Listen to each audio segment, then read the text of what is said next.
I wasn't always very excited about math. I was more excited about reading novels, and I thought I would become a writer one day. I got excited about it maybe just as a challenge, but then I realized that it's really nice and that I enjoy it. These were quite difficult times. It was during the war. Right after the war, I had a lot of opportunities.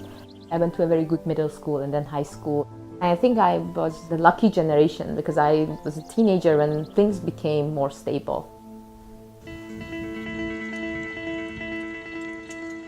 My main interest is understanding structures you can put on a surface. There are different ways of looking at it. Either you have a surface with some additional geometric structures, or this kind of problems are related to understanding the space of such structures.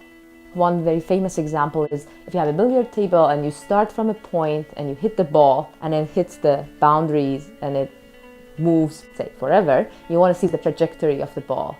Would it cover all your billiard table? Can you find closed billiard paths? And interestingly enough, this is an open question in general if you don't put any restrictions on the angles of the polygon that you started. There are two types of questions. One is about you have a surface with a geometric structure and you're trying to understand some properties of this geometric structure that you have.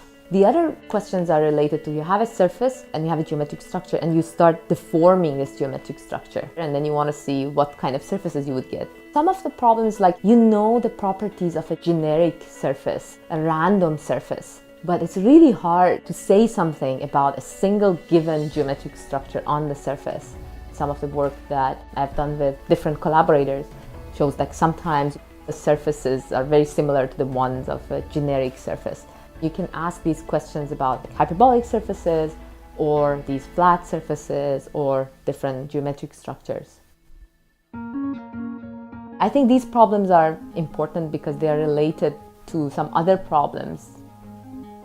Even if you are interested in higher dimensional manifolds, one way of dealing with them is trying to find some nice surface inside of them. You end up learning a lot about other spaces and properties of other actions, so it gives you a lot of information. It's not only the question, but the way you try to solve it.